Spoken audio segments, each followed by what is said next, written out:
Okay, hello, girls. Welcome to another lesson. Today we will be doing a poem called Krisis by Elisabeth Eybers. Lines 1. It says here, Krisis.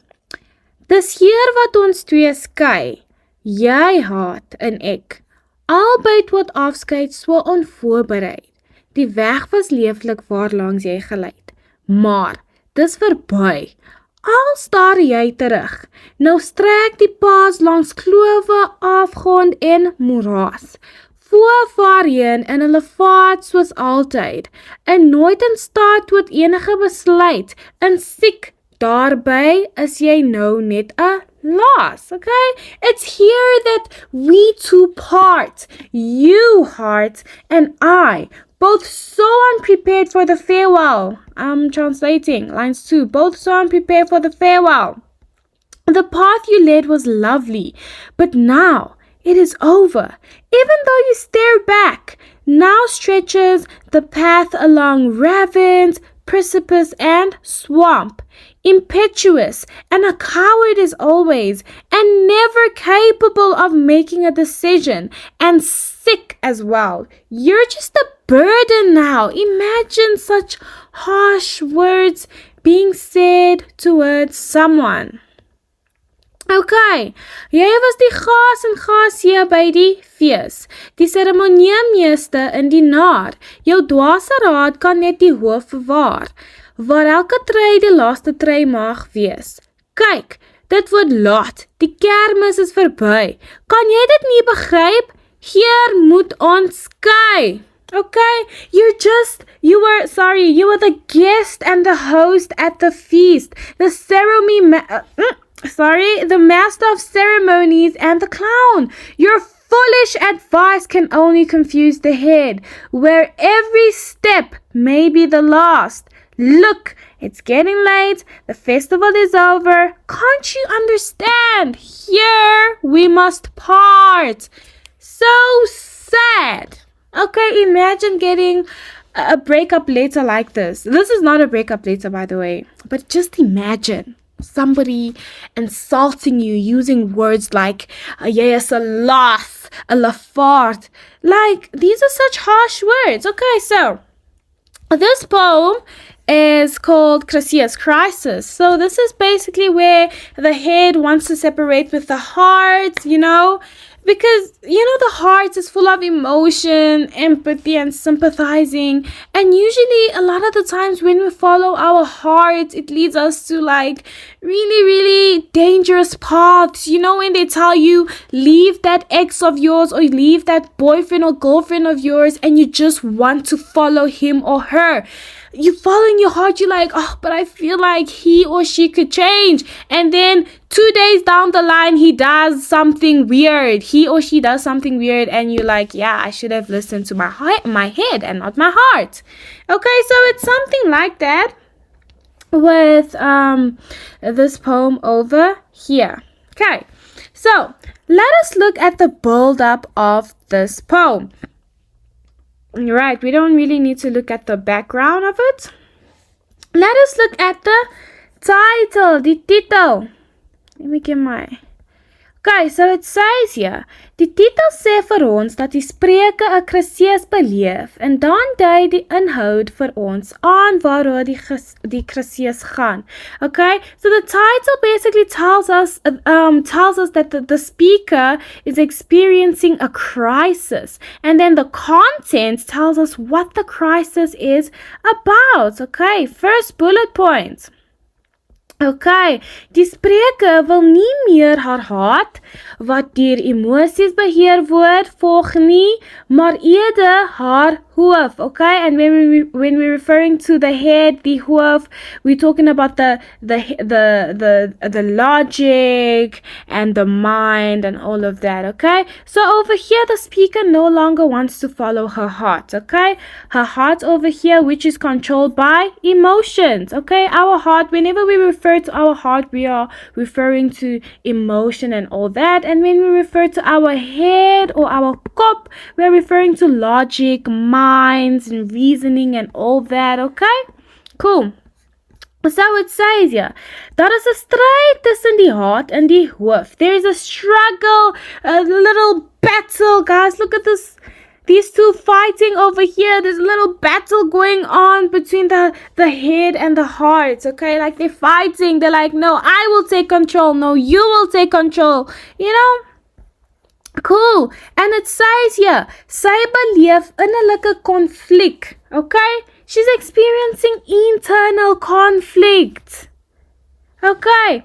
It says here, sy wil nie gepla word met die oorgevoeligheid van die hart nie. Okay, so she doesn't want to be bothered with the hypersensitivity of the heart. Okay, so being hypersensitive is basically being filled with like emotions. Like, you know, when like, I'm trying to explain this the best of my ability, but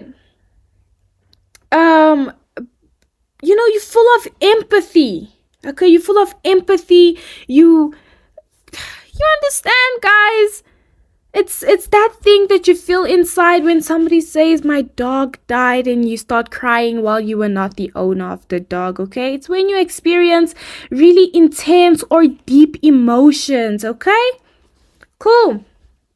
So, it says here, sy wil eerder staat maak op haar nugtere denke oor verstand. Okay, so the head would rather rely on her sober thinking. Okay, her sober thinking or her brain, her reasoning.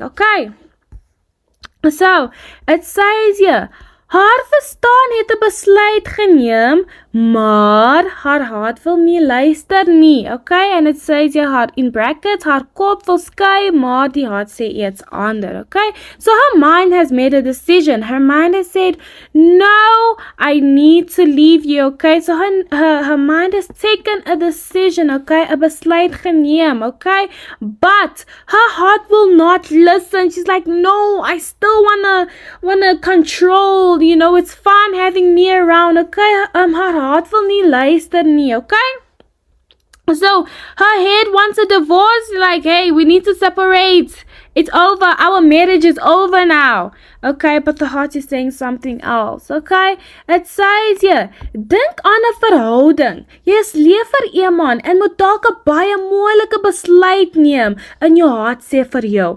een dink en die verstaan 'n ander. Jy weet wat die regte ding is om te doen, okay? Maar jou hart sê vir jou iets ander. Watter een gaan jy volg? Okay, it says it, dit is nogal 'n probleem, okay? So, think about a relationship. You love someone and you have to make a very difficult decision, okay? And your heart tells you one thing and then your mind tells you another. You know what's the right thing to do, but your heart tells you something else, guys. Like when they say leave that boyfriend or girlfriend, but you want to follow your heart, and when they break your heart, it's everyone's problems now, okay? Everyone is involved, okay? So which one are you going to follow? That's for you to answer.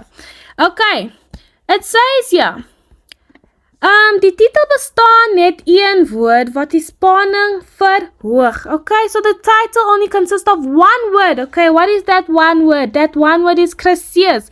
Why is it there? It increases the tension. Okay, spanning verhoog. It increases the tension. Okay, it says here, the leser wil verder lees om uit te vind wat die krisis is waarvan gelees word. Okay, so the reader wants to further find out what the crisis is about, what they want to know, they want to read more about it. Okay, so it says here, 'n krisis is 'n onstabiele situasie wat tot moontlikheid of probleme of gevaar kan lei. Okay, so a crisis, guys, we've all experienced a crisis. We all know what a crisis is.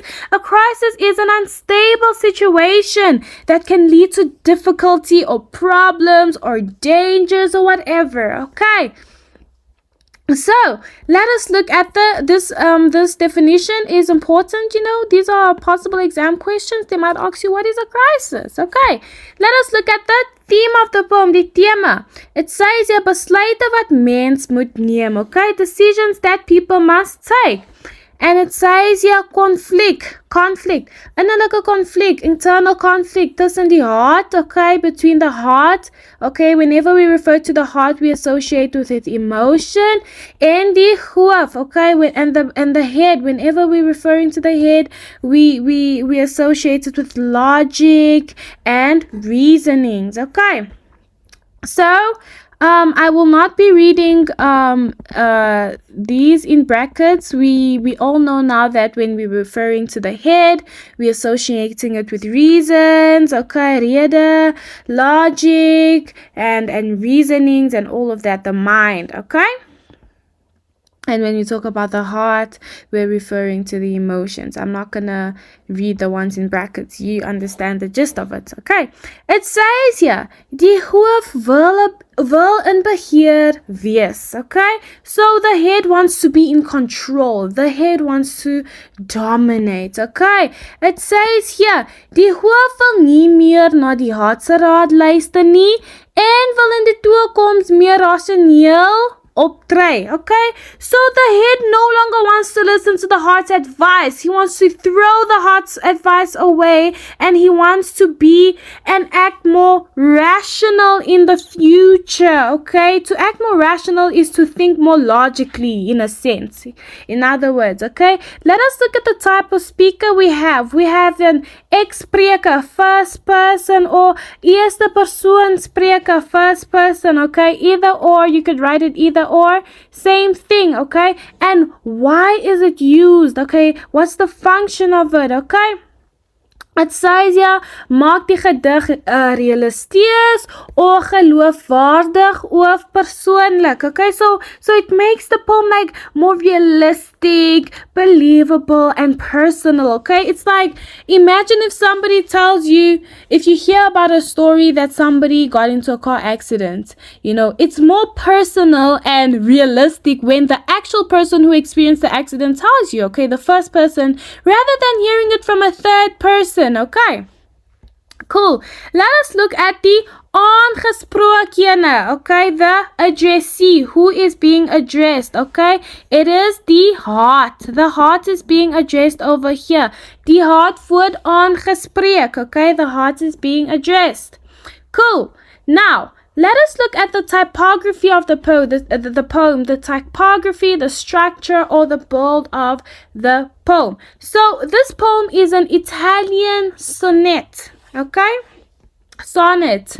Sorry, different pronunciation. Het says hier, die gedig bestaan uit 14 reels, okay? So this poem consists of 14 lines, okay? 14 lines divided into 2 stanzas, and we have 2 stanzas. That is an octave, there is an octave, okay? An octave is a stanza with 8 lines, 8 reels, and we have a sestet, okay? That is a sestet. That consists, it's a stanza with 6 lines, okay? Cool. So, it says here, in die octaaf kry ons 'n beeld of beskrywing en die sestet 'n toepassing of verduideliking van die beeld. Okay, so like in the octave, we're given an image or a description of whatever is happening, and in the sestet, an application or the explanation of the image follows, okay? Cool. It says here, the first point in die octave, okay, the image that is given, beskrywing van die letterlike en figuurlike pad of skeiding en redes voorgegee, okay? So, in the octave, a description of the literal and figurative meaning of path, separation, and reasons are given, okay? And in the sestet over here, it says here, toepassing, okay, the application is there, uncertainty, onsekerheid van die skeidingsproses, maar maak die finale besluit, okay? So here we have uncertainty of the separation process, but then a final decision is made, okay? Let us look at the rhyme scheme, the Rymskema. We have A, B, B, A, C, D, D, C, E, F, F, E, G, G. I'm pretty sure we all know how this comes about, okay? And the type of rhyme that we find in this poem, it is omarmde rhyme and pa rhyme in the last 2 reels, okay? So throughout the whole poem, we have omarmde rhyme, okay?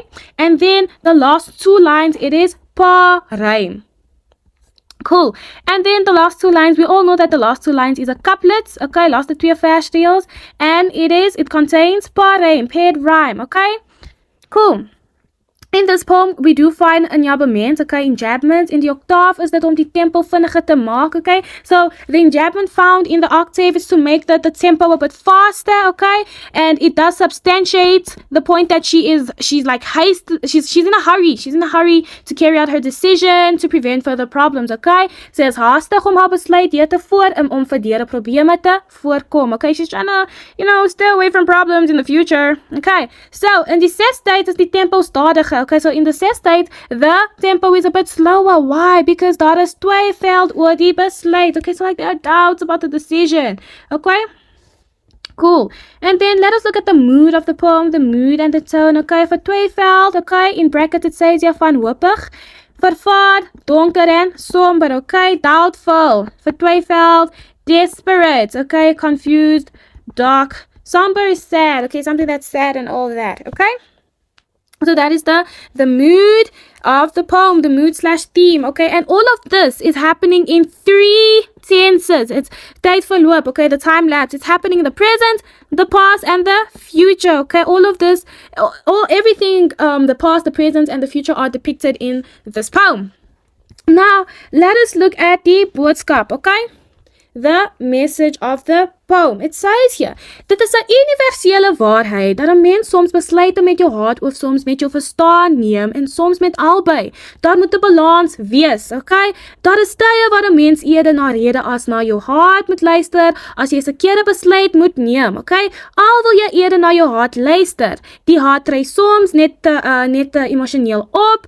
Die hart dink nie logies nie. Okay, so like it's a universal truth that sometimes when one makes a decision, we either need to use our heart or sometimes our mind, but sometimes we need to use both, okay? There needs to be a balance, okay? Daar moet 'n balans wees, okay?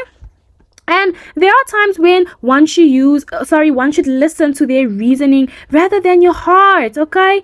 Listen to your reasonings rather than your heart. This is so important, guys, okay? And sometimes the heart acts too emotional, okay?